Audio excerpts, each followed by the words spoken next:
Welcome, Magic players, to another Pops Culture video with Dr. Magic and good friend Josh Fisher. We're going to cover something a little different today. Normally we do deck techs, which we talk about a deck that's been built, how the cards came together, and how they get played. Today we want to take on something new, and that is brewing. So we've called this section "How You Brewin." If you know Friends, the TV show, you can do it with the Joey Tribbiani accent. How you brewing? But the idea here is to show you folks like what a brew looks like. How do you go from idea to finish, and kind of what that looks like. It's something that I've been playing for 20 years that I've just kind of always done and can just kind of do by look. But there really is some work, some art, a little bit of science. Sure, absolutely. Some voodoo thrown in to making a decent deck. So behind the scenes. Behind the scenes. Yep. And even as in-depth as we can get today, there's still, once you get it done, you got to test it and make some changes and see how it works. And so we can get a good idea and refine the idea, but we're still not done. But we're going to go through that part here. Now, normally these days, if I'm brewing, I'm brewing on a computer. Sure. I like to use MTG Vault. That's my personal. It's got all the cards. I do a lot more on my phone than I do on the computer, and there's an app called Deck Builder that I use, and that has all the things that we're going to talk about here, just in electronic form, which seems to be more user-friendly than pen and paper. It does, but the nice thing about this is I can show people how we do it. Absolutely. So we're going to go old school here. Let's do it. Like the internet crashes tomorrow, global satellites fall from the sky, you can still brew a deck. You can still play Magic the Gathering Thursday by night candlelight. Modern. That is right. I remember when creatures had snow-covered landwalk both ways uphill. So here we go. So what we decided to do, we're going to do a Mardu deck in Modern. Okay, it's actually a deck that I've been thinking about building for a little while. I think it's an archetype that doesn't get explored. For those of you who don't know, Mardu is white, black, and red. So white, black, and red. Three great colors that have a lot of great spells, but don't see this combination a lot. There doesn't seem to be a whole lot of synergy with a lot of the different archetypes. But I think the one that we're going to cover today, there's quite a bit where you have the control and you also have the ability to go wide with red and white in particular. Right. It's we see some white black tokens. We see some some black red occasionally, weird discard, nobody has fun deck. Obviously black and red are pretty prominent in Jund. Sure. White and black prominent in Junk, but these three together. So we want to kind of do a Mardu tokens build and see what we can exploit out of these colors. So I think the first thing we have to do is, if we're going to do a tokens deck, is we got to build some. We got to make tokens. Absolutely. We got to make some tokens. Important. So there are two creatures that jump to the top of my mind. One's white, one's red. You got any ideas? I would say for red, probably Young Pyromancer. Young Peasy. That was the first one I was thinking of. Young Pyro. Young Pyro, no stranger to the modern scene, no stranger to the legacy scene. Absolutely not. Very good card. Yep. Anytime you cast an instant or sorcery, put a 1/1 elemental token onto the battlefield.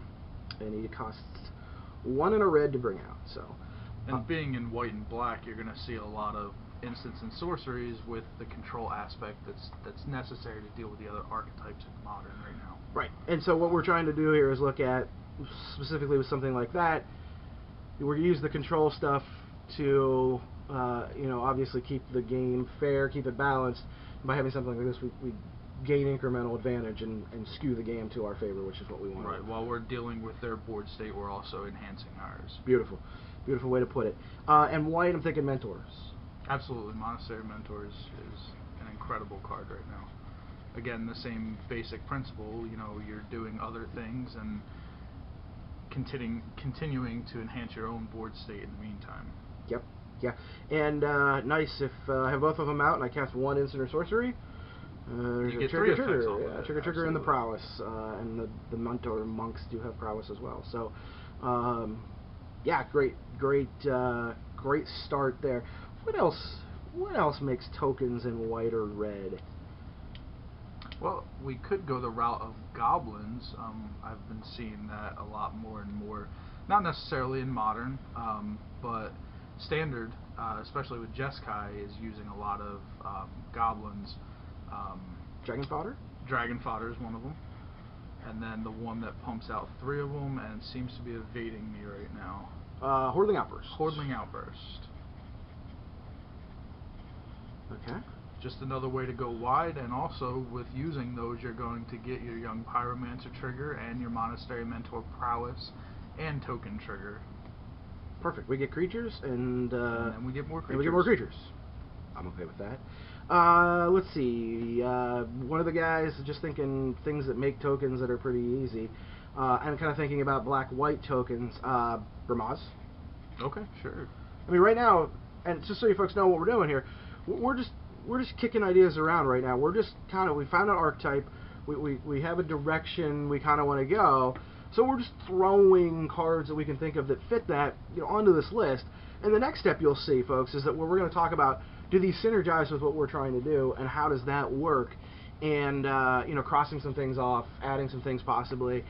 So right now, there's no such thing as a wrong answer. I mean, unless it's blue or green, then it's pretty much a wrong answer. But okay, Bramaz. The other thing that comes to mind, Lingering Souls. Sure, absolutely. Yeah, if you're playing white and you're not playing Lingering Souls, there's a good chance you're doing it wrong. You're doing it wrong, which is perfect. Lingering Souls, great card. 1 white, 2 colorless. Put 2 1/1 white flying spirit tokens into the battlefield. So that's where you get your initial value. You're getting 2 for 3 mana. That's fantastic, but it gives you more value on the back end because the card's not gone once you play it the first time. Yep, it has that flashback ability. Absolutely. And it's only a black and a colorless, which makes it that much better. And if we have a Young Pyromancer and a Monastery Mentor out, more triggers. That's a lot of tokens. That's a lot of tokens. I'm getting excited. Let's. How about the Goblin, again from a standard set, and this is just, this is what I've been playing a lot lately is standard. So these are the cards that are popping into my head right off. Mm-hmm. At the beginning of combat, throw a Goblin. Goblin Rabble Master. Yep. Definitely a threat. One of those things that you have to take care of before he takes care of you. All right. He has ways of just finishing the game all by himself. He certainly does. And if we're dropping goblins off of Fodder and Outburst, just more goblins. Just more goblins. Sure. Okay. We're thinking about those. White, raise the alarm. White, raise the alarm. Yeah, one white, 1 colorless, instant speed, 2 dudes. Anytime it's instant speed, yeah, because now we could do like shenanigans in combat. Because now you're in combat and you're getting prowess triggers and pyro triggers and raise. I almost wrote raise the alarm. That's me. All right, raise. So one of the things that I'm noticing is going on right now, and I'm sure everyone else is as well, is that as we talk about the tokens, we're only talking about the red and white. We are only talking about red and white. Black doesn't really make a lot of tokens. It really doesn't. Pack Rat. Well, Pack Rat's a thing. Pack Rat. And we talked about this. I can tell you right now from what we're trying to do, Pack Rat doesn't fit what we're trying to do. Absolutely not. But we're brewing. Exactly. We're brewing. And you may find out later on that you want to do Mardu tokens, but you kind of want to do it a little more around Pack Rat just because he is such an all-star. Not saying that that's the way we're going to go, and just by looking at it, I don't think we're going to, but it's never a bad idea to throw ideas out. True. And then you may change your mind on the deck later on. And as you're testing, again, you may find that this doesn't quite work, but, my initial idea, you still have this paper to go back to kind of maybe revamp the deck again. Mm-hmm. Yeah, when I'm building decks on MTG Vault, this is how I do it. Based on what I'm trying to build, I throw everything into the deck as a one-of, and then as I decide against it, I drop it into the sideboard. Right, this way you still have access to the ideas. Yeah, put it back up, and up again. Yep, don't have to go back through. So again, we're doing this kind of old school, so writing it down, is great. Anything else that makes tokens in black, white, red that we really care about? Nope, I can't think of any. I can't think of any right off. All right, so I'm gonna go down this. I'm gonna go down this road. I almost said path, but then I was gonna get ahead of myself. We got white, black, and red, and now we got white. We got a lot of red. Yeah, kind of no black. So, all right, what gives? Why do we have black? I think you touched on it earlier. Black is just a fantastic support color, and with running Young Pyromancer and Monastery Mentor, that just makes things like, Thoughtsieze just that much better. I agree. Yep. So Thoughtsieze is an easy one, and Thoughtseize's little brother or step brother. How do you? What? Okay. Inquisition, right? Sure.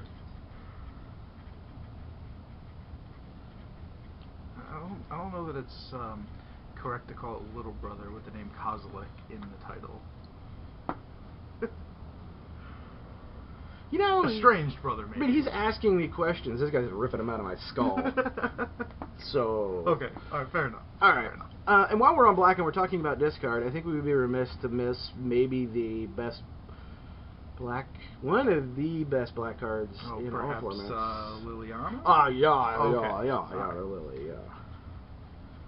She isn't $95 for nothing, folks. Liliana the Veil, just an absolute house of a card. +1, both players discard. -2, target player sacks a creature. And just imagine when Liliana makes you discard and you throw Lingering Souls into the yard. Bummer. I'll just flash that back. Thanks for coming. Okay, so we've got that. What else in black? It's a bunch of play. Bob. Bob? Yeah. Dark Confidant. Again, these are just cards that anytime you're talking about modern and you're talking about a particular color, there are cards that just stand out as all-stars across the whole meta, and cards that if you don't at least consider them, the deck is just not going to be what it could be. Now again, these may not fit into what we're trying to do, but they are such good standalone cards that you have to consider them. Agreed. Absolutely. Without a doubt. Dark Confidant. Bob. Let's see. Boy, we've gotten 5 cards deep into red and have yet to mention the most played card in Modern. In Modern. Right? Lightning Bolt. Sure. 1 for, 3 damage. It just seems like value to the dome. Yeah, to the dome. And, Young Pyro trigger fix. And then we're going to go white. Another, we're into this kind of control-y kind of part. Again, Path to Exile just seems like it has to be mentioned here. I've heard some people be like, I really like Path. Let's go get a basic land. Yeah, well, I don't have to block your basic land, but I ought to block your 4/5 Termagant. Absolutely. Your basic land isn't going to do a whole lot of damage to me because you're not going to be putting counters on it in Modern typically. No, and you're you who run Tron, good luck finding a basic land. You got none. So that's not a negative. Just kind of thinking, we got a really good, solid list here. We got 15 different cards, and 60 cards, 4 each. That's 60 right there. We got lands to worry about. So I think we're kind of coming to a good place to move forward here. But I want to throw a couple of alternates in here. And when you're doing this, thinking about some outliers and some things that don't get some play isn't bad, because remember, we're going to play test this, and having 1 in is like an acceptable playtest level. Absolutely. I'm just deciding. 2 is, I'm deciding whether I want 2 of this or 2. The 2 Thoughtsieze, 2 Inquisition says to me, I don't know which one I want yet. Then I'll play with it a little bit, and then I'll decide which one I want, or what kind of mix that is. These are a couple, and I'm cheating because I made notes before we did this. Like any good host, I'm a doctor. I study. But Dark Confidant we talked about because of card draw. Card draw is card advantage. Card advantage is big advantage for us. And anytime you're using Liliana the Veil, she's making you pitch a card. Your opponent has to pitch one also, and then Dark Confidant allows you to get another one. So it brings you back up to having an advantage over your opponent at that point. It does, but I'm going to throw this out there. This one sees occasional play.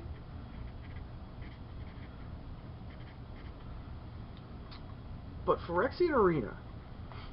The only reason that I throw Phyrexian Arena into the mix in a discussion with that and Bob is because Bob doesn't trigger my Pyros or my Mentors, and that Bob can be debilitating depending on what I run, because we still have to talk about gold, because there's a couple of really good gold cards, you know, multicolor cards for these colors absolutely. that we have to talk about. And, you know, we don't really want to dome myself too often, but that continual card draw for one life, you know, why not? And most of the time, let's be honest, we're going wide anyway. We're going to have blockers for their, you know, for their on-the-ground threats. So our life total at this point kind of just becomes another resource. Right. In the direction that we're trying to take this particular deck, which is why Thoughtsieze is good, and why Phyrexian Arena or Dark Confidant could also potentially be good cards. Right. Yeah. Dark Confidant obviously can't. Dark Confidant can swing. Sure. Phyrexian Arena can't.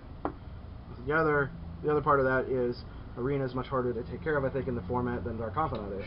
Sure. Arena doesn't fall to path. Doesn't fall to path or bowl or absolutely. yeah. But I also can't jump block. So pros and cons. Here's the other thing in red that I was thinking about, and you touched on some really good ones there that I think we'd talk about. But I had this one in as I was looking through some things. This seems play in like the Dredgevine deck, and nothing really else. But Faithless Looting? You'll have to remind me what Faithless Looting. 1 mana. Draw 2 cards, discard 2 cards. With a flashback of 3. So, early on, helps me to find, okay, and then later on, I can flash it back, get my triggers. Sure. Discard 2 nothings to get some action. Or if I happen to draw it later on in the game, you know, it's 1 mana gets me a trigger, 3 more mana gets me double triggers in 1 turn. Sure, absolutely. And again, I mean, that brings us back to the synergy that it has, and it has very good synergy with Lingering Souls and Young Pyromancer and Monastery Mentor. So if you cast Faithless Looting and you pitch your Lingering Souls, now you're able to cast your Lingering Souls for cheaper than initially, and then you can still flash back your Faithless Looting, and now you've gotten more gas in your hand. So I do really like that idea. So it's there. It's something that doesn't, you know, people kind of tend to overlook, but you know, it could be good. Could be good. So let's go to the gold section. So gold is anything that's a combination of those colors, and these two happen to have some, in my opinion, some real standout cards. Black, white, black, red, white. What do you think of? What comes to your mind first? You know, I really haven't played with Mardu enough to really have any standouts off the top of my head. Okay, that's fine.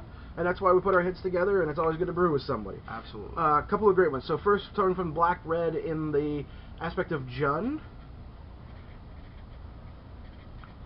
Okay. Terminate. Absolutely. A red and a black, and it dies. Terminate, all-star. Absolute great all-star. Here's another one. I'm going to misspell it, but I don't... Kolighan's Command.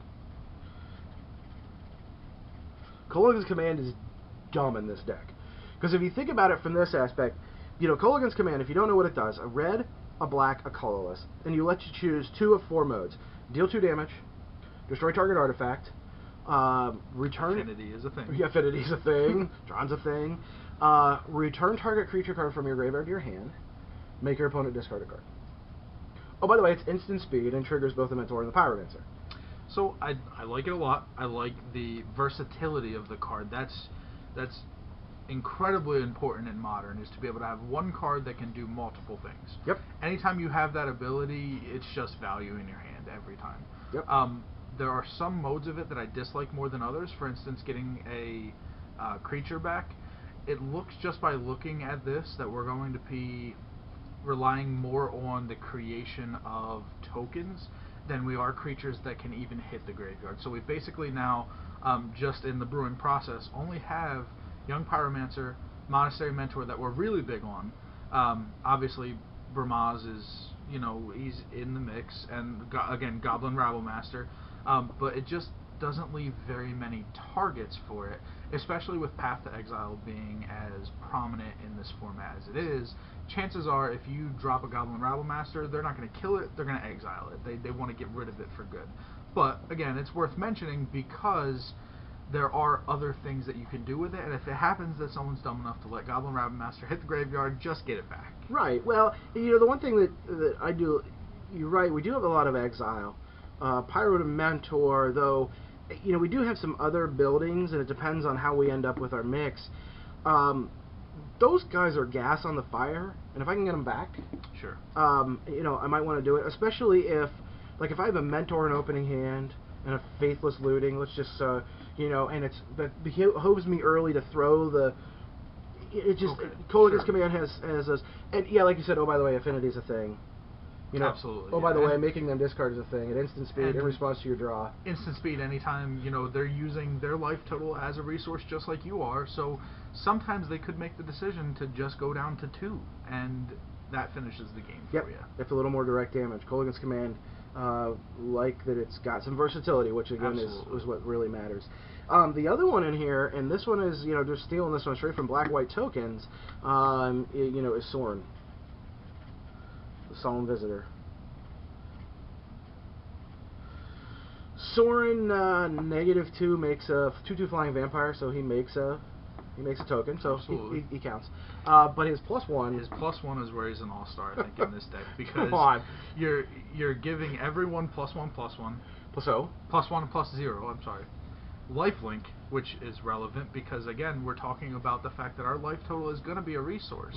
So to be able to get any of that back that we've spent on Thoughtsieze or Phyrexian Arena or, you know, any of those things, being able to get that back and still doing the combat tricks of attacking with all your tokens, you're going to have a life swing. I mean, there's a reason why, as much as I hate to say it, Siege Rhino is a thing, because life swing is important. Life swing is important, yeah. I don't like Siege Rhino either, but, you know, and that's the thing with Sorrin, that, the other thing that, you know, you really want to be aggressive with this deck, which can possibly put your life total, you know, so it's a nice way to build it back, but it is, if you do find yourself in a position where you're really defensive until you can, you know, kind of mass swarm and get around, it's until your next turn. So you can plus and just say, you know, I'm going to leave these guys back to block, you know, throw them in the way of whatever big ugly, you know, hey, great, I'll leave my my soldier token from Raise the Alarm to block your Tarmogoyf. He's, you know, he's going to block it. It doesn't have trample. He's a 2/1. I'm not going to kill the Goyf, but I'm just going to gain 2 life, which is, you know, what you were swinging through with the Bob or the Skoos next to it. So, you know, from that aspect, I think Sorrin is just a really strong addition to anything when you're trying to go wide and put some things out. Sure. And heaven forbid you ultimate Sorrin, because that emblem is dumb. Well, I honestly believe that any of the planeswalkers that you're going to consider in Modern, their ultimate actually just reads, you win the game. Pretty much. So. Pretty much, yeah, and Sorrin's is particularly nasty. You might be building the only deck that can survive a Sorrin emblem. So, I think this one's a great look at, you know, the framework of what we want to do for Mardu tokens. So we're going to move on here to the next step, and that is weeding this down, assigning numbers of these into the deck, and trying to start to get an idea of what our, you know, our final 60 is going to look like. So we're going to move on to that right now. All right, so we spent time. We assembled a list that is reflective of the strategy we want to, which is Mardu tokens in Modern. And now we've come to the point where we have to talk about what makes sense, what doesn't make sense, what synergizes, what doesn't synergize. So I think what we really want to start here is, you know, looking at, thinking about what doesn't make sense. If there's anything here that like goes, oh my god, that no, or like, oh my god, yes, from a standpoint of this has to be in, or this just doesn't make sense. For me, there's a couple of things that really stick out quickly, and that is, you know, Mentor, Young Pyromancer, and Pyromancer. Absolutely. I think those guys are in. And then from the opposite side of that, there are two things here that immediately tell me, that say no. I don't like Pack Rat in this. I don't like Pack Rat at all. Absolutely not. I mean, negative card advantage. You're already going to be pitching cards to Lily. You're already going to be, you know, throwing cards out just so that you can get triggers on Young Pyro and Monastery, so you're not going to have the ability to really make Pack Rat do what Pack Rat wants to do. Right. So here's a case where Pack Rat, in our colors, great card, doesn't fit what we're trying to do. Sure. You know, the throwing of the token, the throwing of the card to make the token does not trigger Mentor or Pyromancer, so therefore I think it goes against, you know, the strategy that we want, which also means that the Kitty King, as much as I love him, has got to go. Absolutely. Great card, fantastic making tokens, but making a token does not constitute casting a spell, no trigger, no kitty. Sure. So, you know, so there we go. You know, I'm gonna kind of put that same test to the Rabblemaster, and here's the thing about Rabblemaster, he's really good. Absolutely. He's really good. He's a threat that has to be dealt with. He is, but at the same token, he's just making tokens.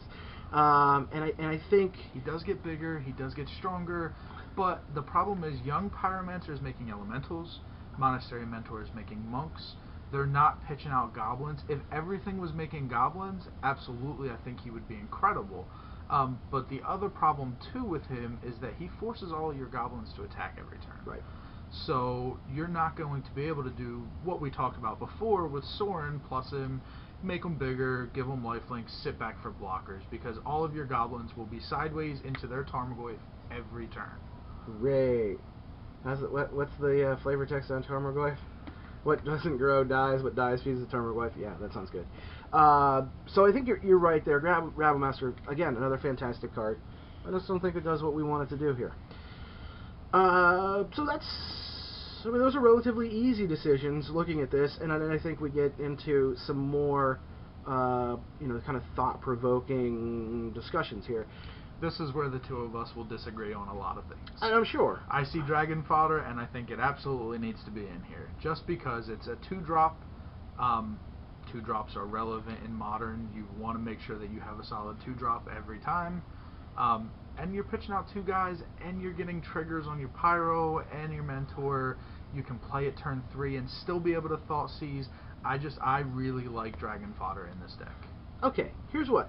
I'm willing to leave Dragon Fodder, but I'm going to take Kolighan. Absolutely. I think that 3 mana is just too much. This is a little too much. You want to go wide fast. You want to be able to play multiple spells a turn, and it's going to be turn 4, possibly 5, before you're able to play anything to back up your Hordling Outburst. Correct. Yeah, it's going to soak up your entire turn. You know, because I think you hit that point, like, on turn 3, I want to be Young Pyro, Thoughtsieze, Young Pyro Path. I want to start to build that advantage, and if I have to spend the entire turn just putting out a couple of tokens, I really have it. By that same measure, if we're going to get into talking about token makers, you know, this one makes it. Absolutely. Anytime you find yourself mentioning a card and the way that it synergizes with another card while you're building a deck, it's probably a good sign that that card is going to make the cut. Multiple times we brought up the fact that we're going to pitch Lingering Souls if we have to, because we still get the value from it on the backside, and it's less expensive to do it, so you can do 2 things in that one turn. And then if you're just sitting there with a handful of unplayable cards at the time, you know, you've got 2 paths, a land, and a Lingering Souls, and they have no creatures on board, you're able to play Lingering Souls twice. It's value all the way across the board. I think it's an absolute include, and I really like that card in this deck. You know what I like? I'm just getting like a curve thing here. I don't care what you do on turn 1. Turn 2, Young Pyro. Turn 3, Lily, plus, pitch the Lingering Souls. Turn 4, Lingering Souls out of the graveyard. Dragon Fodder? Like Dragon Fodder. Really good. It's just good. Trigger, that's 6 tokens on turn 4. And if you were to just play a Mentor turn 4 and then Lingering Souls, you're still getting just value. I mean, it's just so good. It is good. Mentor's 3, but I know what you mean. Yeah, okay, 5. Turn 5. Hey, man. I can't math. We can't math. It's That's okay. That's all right. We can play cards. We can't math. Okay. So, we've got Mentors, we got Lingering Souls, we got Pyros. I think then, at some form, some version of those 2... You have to have a turn 1. In Modern, you can't just land go. In other formats, sure, especially, you know, EDH standard, it's completely normal to just land go on turn 1. In Modern, you have to start the game with gas. And anytime you can see what your opponent is up to, it's just good. Yep. And maybe undo what they're Absolutely planning to do. So I think those, obviously, All-Stars, and we'll talk about numbers here in a second. How does that work? Lily, I think, is...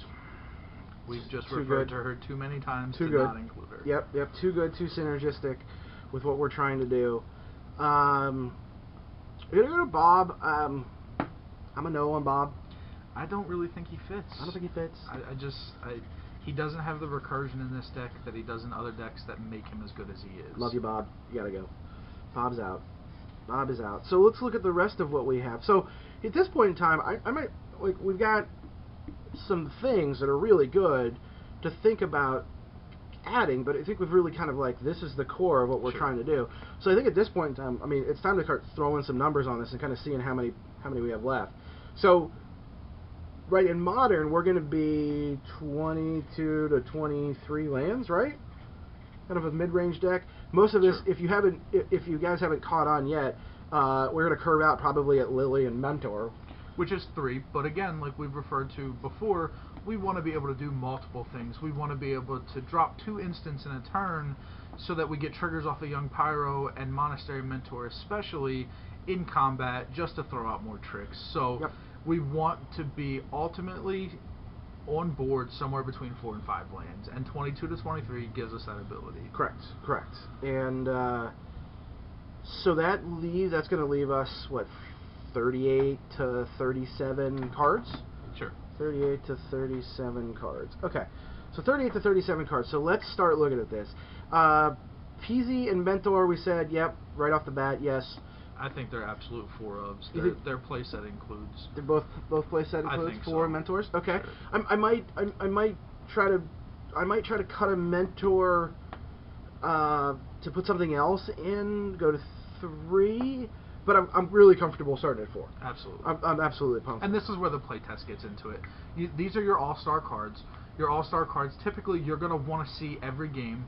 The best way to do that, and if you can even see 2 or 3 of them a game, even better, the best way to do that is to just play playsets. Now, later on down the road, you may realize during the playtest that, you know, the last 3 games I've played, I had a Monastery Mentor, and it was kind of just a dead card because I had better things to do. That's where you change. That's why you playtest. But for now, I really like having playsets of both to start, because those are kind of the engines that make this deck run. Right. You might decide, you know what, really, by the time I can drop a second Mentor, what I really want to do is like double gas. Sure. And so I might go to 3. And so, but I'm comfortable. We're talking about it. We're brewing it more. 4. Lingering Souls 4. Absolutely. I don't have question. any of this. Thoughtsieze Inquisition. I usually, when I see this, it's some sort of a 6 mix. Say that 3 times fast. 6 mix. 4 and 2, 4 and 3, something like that. Yeah, sure. and it usually ends up Inquisition for Thoughtsieze 2. Right, because Inquisitions just aren't quite as painful on you as Thoughtseizes are. Right, and there is so much in the format. You know, like I was talking to a guy who plays a lot of blue, and like, why put Spell Pierce? He goes, you know, because Goyf is 2, Scoos is 2, and Pyromancer's 2.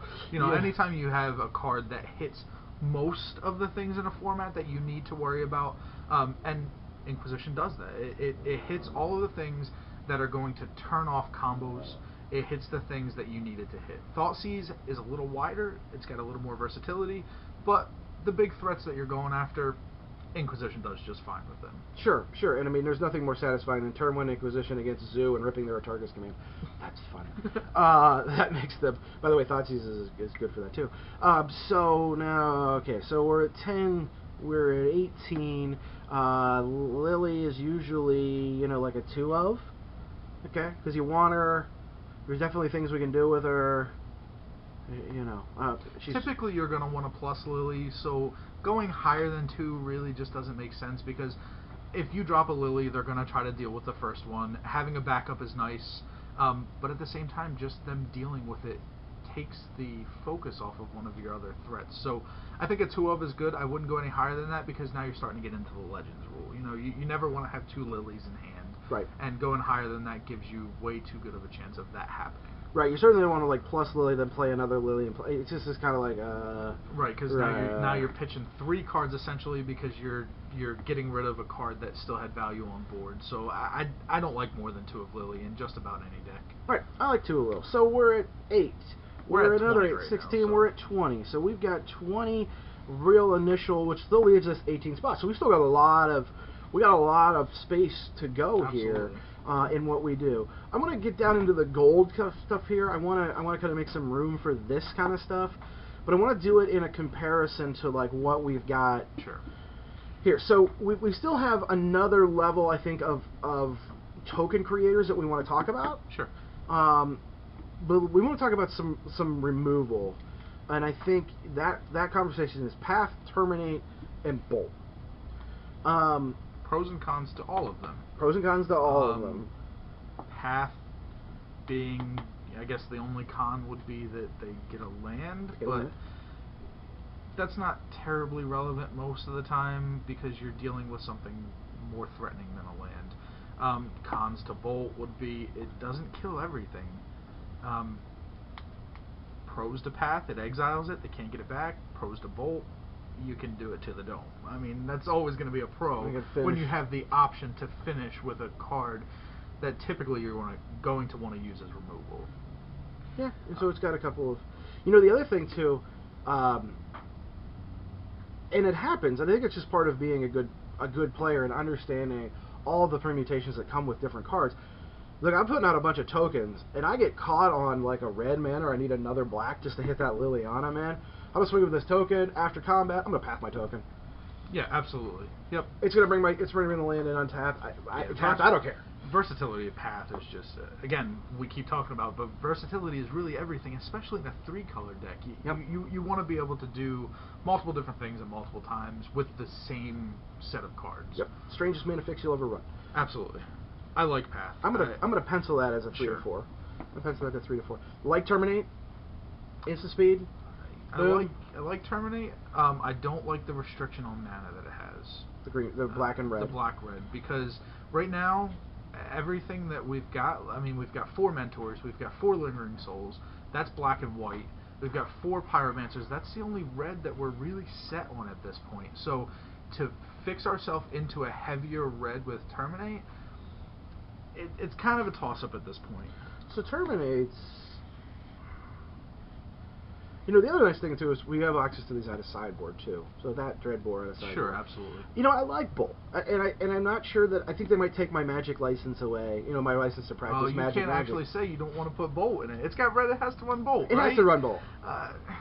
Can I say but I don't know that it does in this deck. But here's why I want to run Bolt. It's another turn 1. It's a turn 1 removal. Sure, it's turn 1. That doesn't... It puts pressure on them. It triggers Mentor. Triggers Pyro. I like Bolt, but I'm swinging. Right, you block 1. Right, I can hit it. 3 to the dome. Get another bro. Prowess everything. Or someone swings with a Goyf and you bolt it and then throw the elemental that Pyro makes in front of it, possibly killing it. Okay, I mean, I do see how Bolt could be versatile. It is versatile. Sure. I just don't know that I'm sold on a 4 of. That hurts Christopher Rush right in the soul. somewhere Chris Rush just messed up a signature. Okay, I mean those are all absolutely. And this is why, again, we've mentioned it before. It's always good to brew with someone, because you may be Lightning Bolt, Path to Exile, Thoughtsieze, auto 4 ofs in every deck. Well, maybe not necessarily. Right. Kolighan's Command. You talked about not liking it. I talked about loving it. I don't dislike it. I just don't love it. I don't love it in this deck as much as I love it in other things. Basically for the reason that you said. But I do like getting back Mentor Peasy. And I do like you said, the additional discard. We've already got Lily making them chuck cards. Let's make them get rid of another one. Putting them under more pressure. You can finish with it, much like Bolt. Not quite as effective, more costly, but again, we're talking end game. You can finish with it. You're triggering. I do like it. Here's what I'm going to propose. I'm going to propose that there is some sort of correlation between those two. 4 mana for 5 damage to finish a game. Okay, I mean, I could see that. Yeah.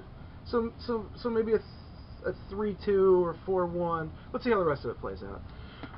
Sorrin, kind of the same thing that Lily has. Yeah, you never want to get 2 of them in your hand. You're going to want to plus Sorrin most of the time. Occasionally, if you're really having a hard time going wide, you'll neg him, but you don't want to go more than 2. And I think 2 is the right number because I do want to see it.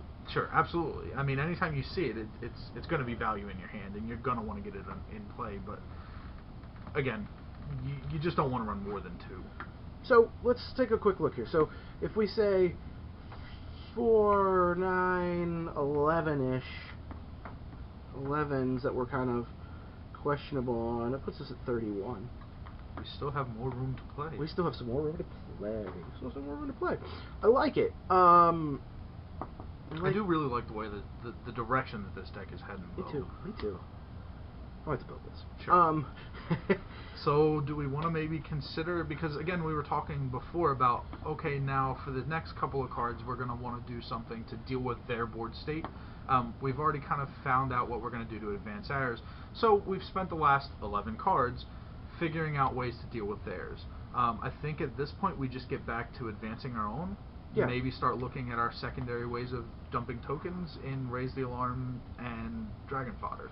Yeah, you know what? I got to be completely honest. You know, Dragon Fodder is not a card that, as I originally kind of brought this list up, as sort of thing that I thought about. But I like it for obvious reasons. Turn 2, it's another turn 2 play. Sure. It's 2 bros. Mm-hmm. Or it's a turn 3 play alongside of Thoughtsieze for 3 bros with Young Pyro. Yeah, and I like it. I really do. I do too. The only thing is, I'm looking at Raise the Alarm, and the only thing that I see over Raise the Alarm has over Dragon Fodder is instant speed. And that's very relevant. Anytime you're talking instant versus sorcery, instant usually is going to win because you don't have to do it on your turn.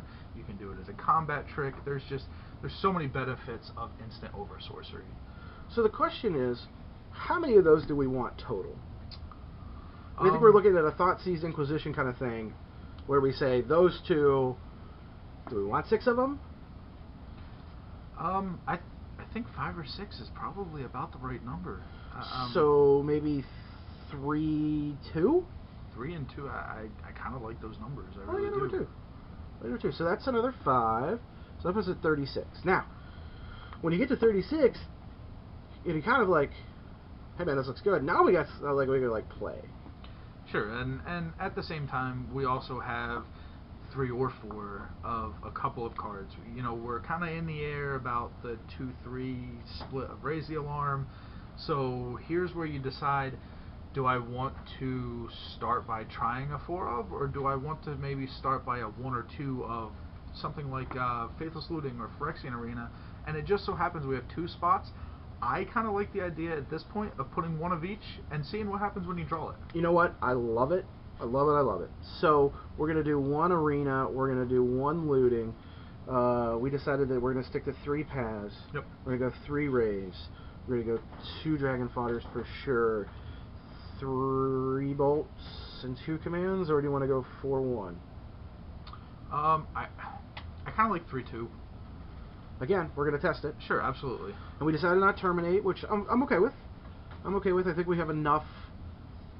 You know, if I can't go around it or beat the dog snot out of it, I'll just exile it. Sure, and again, we haven't even started touching on sideboard, and I think Terminate's a fantastic sideboard card. It is. So it's not like we're excluding it completely from ever seeing play in this deck. It just may not be main board. It may be you play it against a certain deck just because it does have more value than a lightning bolt. Sure.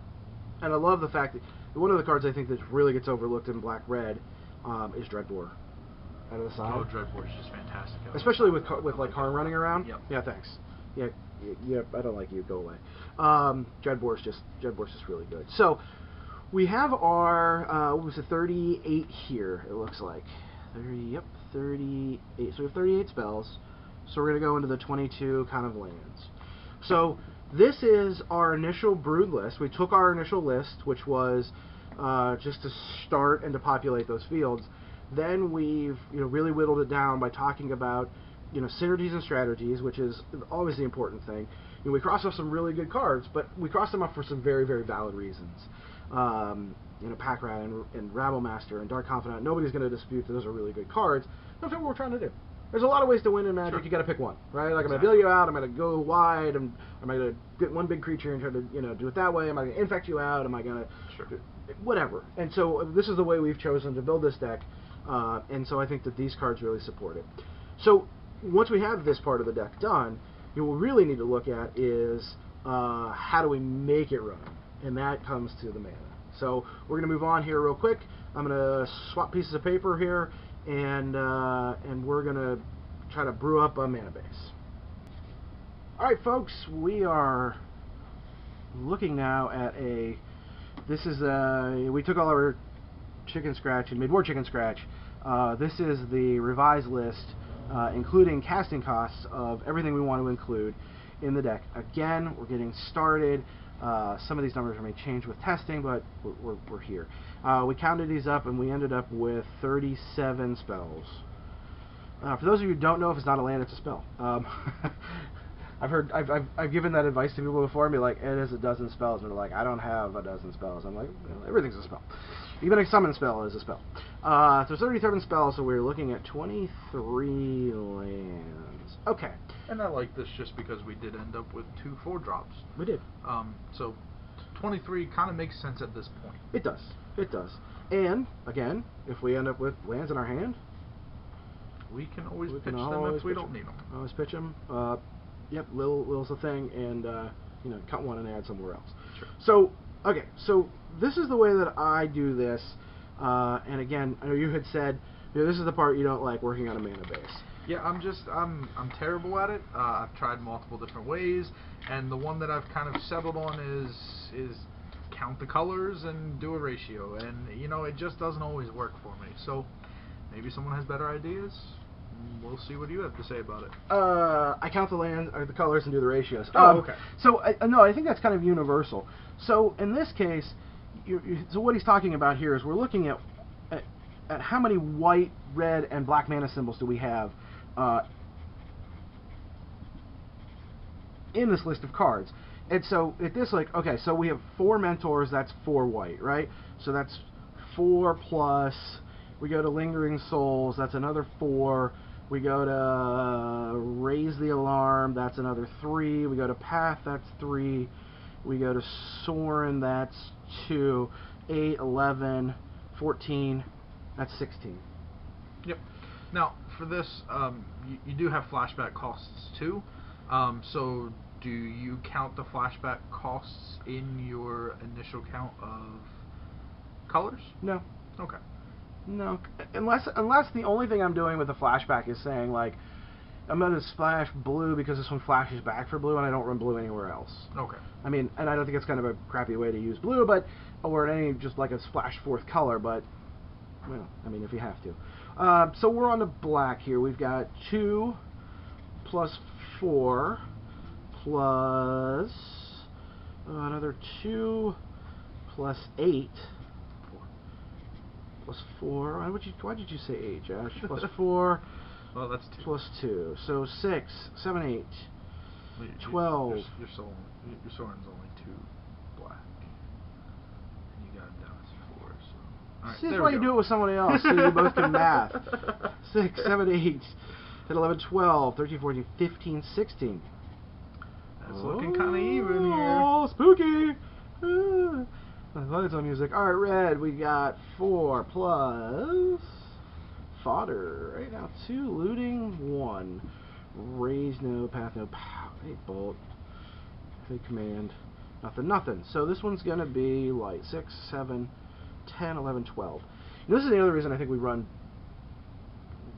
struggle or strive to run like a bolt in a value color, because we know it's going to, like, if all you're going to run is like pyros. Is it really worth splashing red? Is it red? Pyro? Yeah, is it Mardu? I was just play black-white tokens. But I think that flexibility, especially even out of the side, is good. So here we go. So we've got 16, 16, and 12, right? So we've got 32, right? 44. Looks rightish. Yeah, we're at 44. We're at 44. Okay, folks, and this is where I'm going to use a handy-dandy calculator. Off the screen here, you cannot see it, but trust me, I am plugging numbers into a calculator, and I am trying to come up with a percentage. So 16 of 44 is 36%. And I'm so smart I did the second one in my head. That's right, folks, I'm a doctor. Don't try this at home. Alright, that joke fell flat. Alright, 27%. So, this, like I said, we're doing a dumbed down version of this where we may say, you know what, hey, I gotta fix this as I grow and go on. But here's the thing.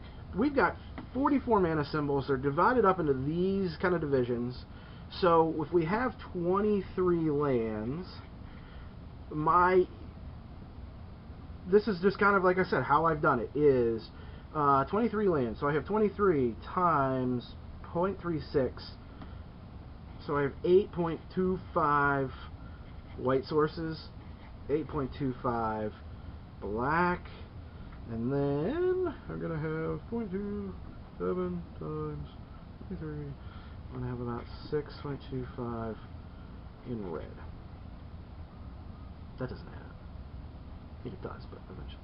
So it just shows me that for like every 2 or every 3 I want 2. So 23 lands, and this is going to be kind of my scenario. So from here, what I would typically do is I see we're at 24 lands. I see we've got a double black lily. I'm probably going to cut one of the whites and run 786. But that's how I do it. And so you're going to say you're going to run 7, 8, 6. That's what I would do at this point. But again, there's a reason why I dislike this part of it. I'm not typically successful in the first time, and it takes quite a bit of playing before I actually figure out where my land base needs to be. You know what? I don't disagree with you. And the next step of this really is looking at, like, where are you heavy, right? And we're heavy in black. Yeah. With double blacks, and that's or black dependent. We have to have black to cast Sorrin. Sure, and Thoughtsieze and Inquisition, you want to have a black source turn 1. And flashback on Souls. And flashback on Souls. So we look at that, and then we go, okay, so what's the next most important color for us to have good and early? I guess I would probably say white. You want to be able to path. But then again, I disagree. You got to have red to play your turn 2. So got to have red to play your turn 2. So when I look at these and I go, all right, so how am I looking at lands? What lands am I going to run? Right? Because I'm going to be specific about kind of those lands, and how do they count? What do they count for? What do they count source wise if they're a duel? So I think my duels just kind of come as one each. So in this case, what I'm going to say is,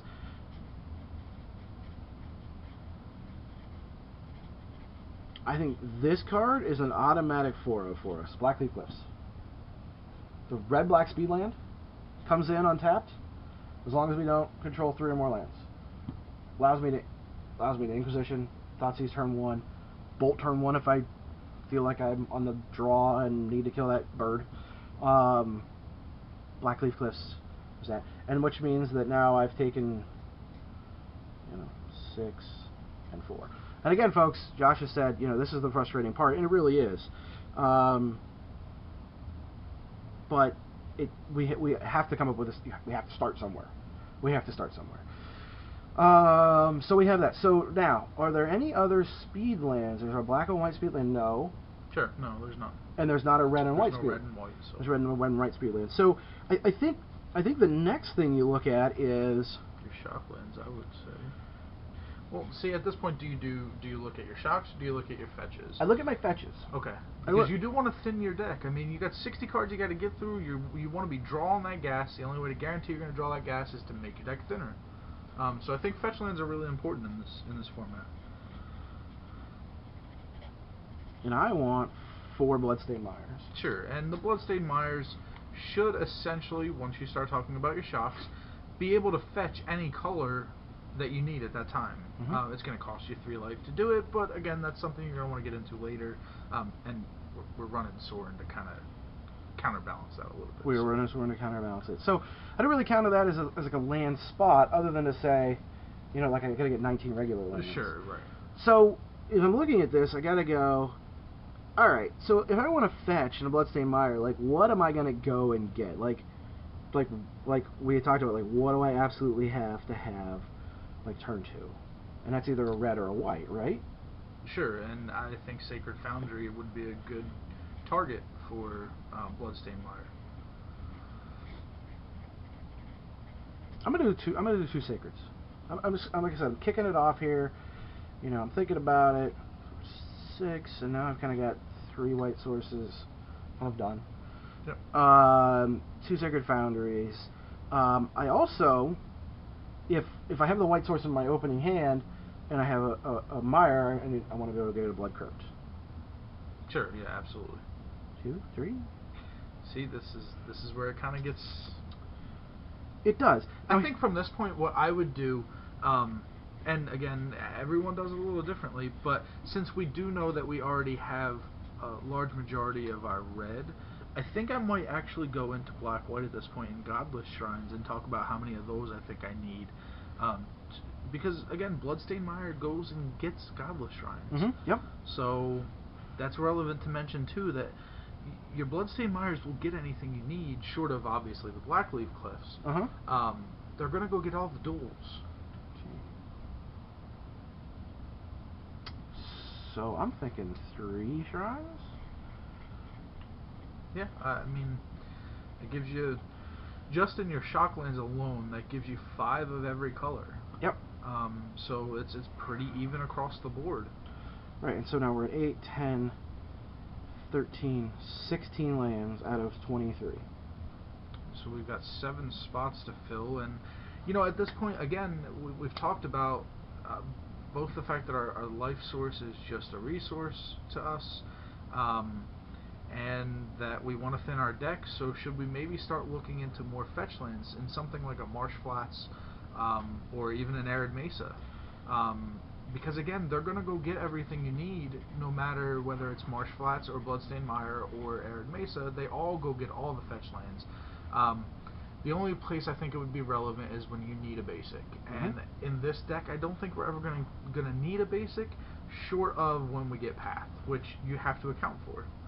Or get Blood Moons. Or Blood Moon. Blood Moons. So this, if I run 2 Marsh Flats, or Marsh Flats and an Arid Mesa, or it really, the way that this deck runs, I mean, it doesn't matter basically, what your fetch lands are. You run have 6 fetch lands. Right, you want to have 6 fetch lands. You choose which ones you think are prettiest. Yeah. Which expeditions did you open? Run those ones. Yeah, get those. Were you the lucky ones? So that leaves us like 23. Based on our land count, you know, here's what I'm gonna suggest.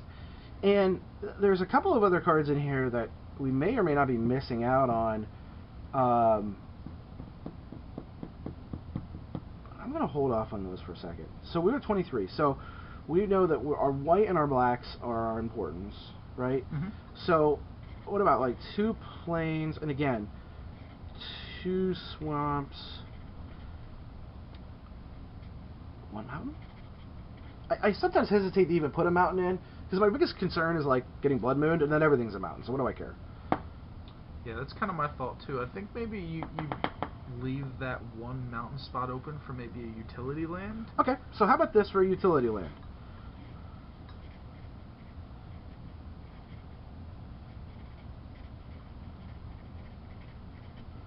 Water the Archangel? That's your colorless? Sure. Give all your, black or white 2 colorless, give all your creatures lifelink and death touch until end of turn? Again, I mean, lifelink could be relevant in some of your faster matches. You could. Where you're burning yourself down and they're trying to do the same thing. You might have to rebound with your life, either 1, so that you have that resource to continue to rely on, or 2, just so that you don't just die. Right, and then if you ever get yourself in a defensive game, being able to give your little 1/1s death touch, pretty good. Yep.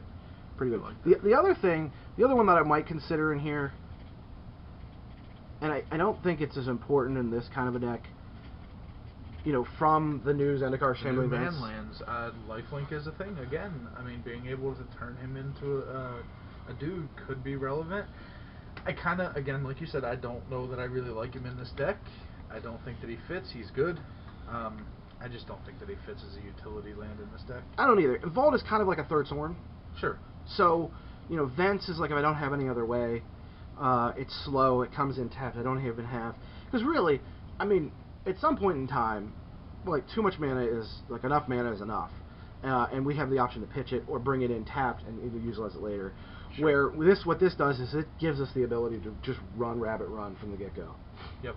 And I like that because it's going to be important for us, you know, to hit that turn 1 disruption, to go that turn 2, make some bros, and or, you know, put that threat out online so that turn 3 can be explosive. Sure. And I think that's the right way to go. And I think that the nice thing about this is there are no lands in particular that you really just don't want to see in your opening hand. Right. Even if you have a Vault in your opening hand, I mean, you have enough things that require colorless that hopefully you're starting with 3 in your hand to begin with. So if Vault is one of them and you have a way to get a black source and a way to get a red source, you're still okay. Yep.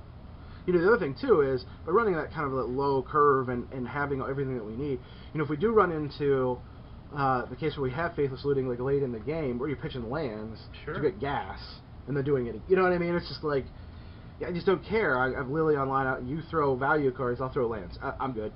Absolutely. So, absolutely.